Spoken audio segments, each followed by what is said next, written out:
प्रिय छात्रों, आप सभी को आपके अपने YouTube चैनल संस्कार कोचिंग सेंटर में स्वागत है। मैं हूं सत्येंद्र सर और आज आप लोगों को क्लास 10th का सब्जेक्ट फिजिक्स से संबंधित जो पहला चैप्टर है प्रकाश का परावर्तन यानी रिफ्लेक्शन ऑफ लाइट, उससे संबंधित हम प्रश्न आपको तीसरा लेकर के आए हैं। आप लोग शुरू से अंत तक इस वीडियो को देखिएगा, एक भी सवाल आप लोगों से छूट करके नहीं जा सकता है। तो आइए शुरुआत करता हूं। तीसरा प्रश्न जो भी आई है, प्रकाश पुंज क्या है, ये प्रकाश पुंज कितने प्रकार के होते हैं, इस प्रकार से आप लोगों को लिखना भी है और कैसे लिखेंगे उस सभी को हम सॉल्यूशन वाइज आप लोगों को बताएंगे और इस नोट्स को कॉपी में भी उतारेंगे और याद भी कर लेंगे। याद तो ऐसे हम करा दे रहे हैं। देखते चलिए इस वीडियो को और अच्छा लगे तो सब्सक्राइब भी कर लीजिएगा। तो आइए देखते हैं इसका आंसर कि प्रकाश पुंज क्या है। प्रकाश के किरणों के समूह को प्रकाश पुंज कहते हैं।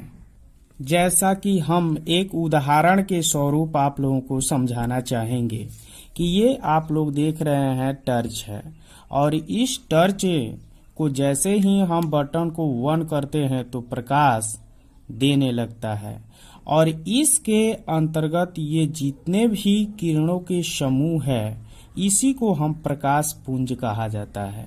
यानी कि हमारे जो हाथ पर हथेली पर ये प्रकाश पहुंच रहा है तो ढेर सारे किरणों के समूह है और इसी को हम प्रकाश पुंज कहेंगे।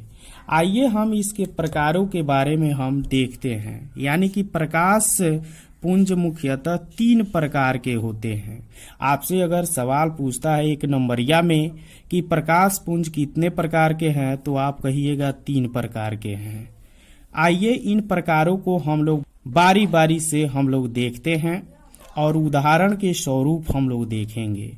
समानांतर प्रकाश पुंज, जिसको पैरेलल बीम ऑफ लाइट अंग्रेजी में कहा जाता है, इसका डिफिनीशन होता है जिस प्रकाश पुंज की सभी किरणें समानांतर हो या समांतर होती है तो उसे समानांतर प्रकाश पुंज कहते हैं। जैसे कि यहाँ पर देखेंगे इस चित्र में कि ये सभी किरणें एक समानांतर किरणें हैं और एक कहीं भी किरणें मिल नहीं रही है, एक इन किरणों के बीच में समान अंतर है, इसलिए ऐसे प्रकाश पुंज को हम समानांतर प्रकाश पुंज के नाम से जानते हैं। जैसे कि ये टर्च के अनुसार से हम देखेंगे तो ये टर्च की कुछ किरणें बिल्कुल समानांतर जा रही हैं, जिससे हम लोग आसानी से किसी वस्तु को देख पाते हैं। दूसरा पर विचार करते हैं कि अभिसारी प्रकाश पुंज क्या है, जिसको कन्वर्जेंट बीम ऑफ लाइट के नाम से जानते हैं। इसको भी हम चित्र के द्वारा समझेंगे। जिस प्रकाश पुंज की सभी किरणें एक ही स्थान पर मिलती है तो उसे अभिसारी प्रकाश पुंज कहते हैं। यानी कि सभी प्रकाश की किरणें किसी खास स्थान पर अगर मिलती है, किसी स्थान पर आकर के सभी दिशाओं से आकर के मिलती है एक ही स्थान पर, तो उसी को हम कहते हैं अभिसारी प्रकाश पुंज। क्योंकि अभिसार का अर्थ होता है किसी स्थान पर मिलना, यानी कि किरणों को जिस स्थान पर मिलन होता है उसी को अभिसार कहा जाता है और ये किरणें जो मिल रही है उस किरण को अभिसारी प्रकाश पुंज कहते हैं। ये फिजिक्स के कुछ खास चैप्टरों में से है और इसके बिना अगला प्रश्न जो है अधूरा सा लगता है। तो इस सभी को आपको नोट्स वाइज इसको पढ़ लेना है ताकि आपको अच्छे मार्क्स फिजिक्स में मिल सकें। और बहुत ही छोटा छोटा ये डिफिनीशन है, आराम से आप लोग याद कर सकते हैं और नोट्स भी बना सकते हैं। आइए तीसरा जो है इसका प्रकाश पुंज का प्रकार देखते हैं।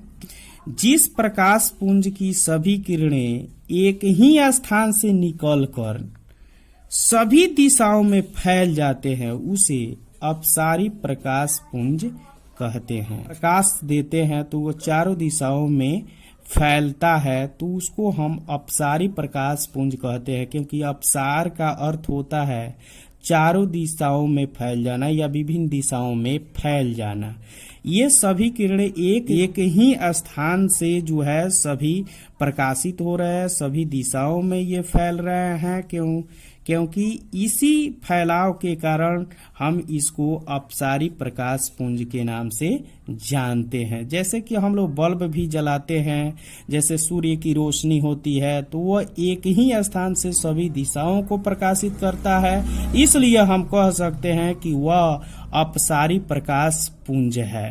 अगला हमारा जो वीडियो होगा चौथा और पांचवा क्वेश्चन के तौर पर होगा, जिसमें हम चौथा प्रश्न में आत्मदीप्त पदार्थ और अदीप्त पदार्थ से आप क्या समझते हैं, और पांचवा रहेगा पारदर्शी पदार्थ, अपारदर्शी पदार्थ और पारभासी पदार्थ को परिभाषित करें। ये भी यही सवाल है 2021 के बच्चों के लिए। तो आशा करता हूं कि यह वीडियो आप लोगों को बहुत ही अच्छा लगा होगा, तो इसलिए आप लोग अपने दोस्तों के पास शेयर करें और इसे सब्सक्राइब जरूर कर लें। धन्यवाद।